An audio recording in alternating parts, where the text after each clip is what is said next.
How to link your bank account to Robinhood for investing.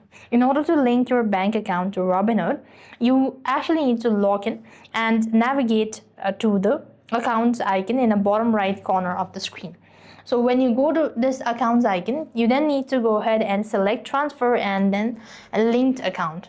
Once you've actually done it, so next you want to add account and select your bank from the list of search history. When you've done that, you need to verify credential. That means you have to enter your bank's online username and a password. You'll then be prompted to log in and just enter in the following information. And if your bank is not listed, you can choose to manually add in and select checking or savings and enter the routing number and the account number as well. Once you've done with that, you can just review all the terms and conditions as well and make sure to double check the information that you provided. If it seems to be valid enough, you'll have successfully linked your bank account to Robinhood for investing.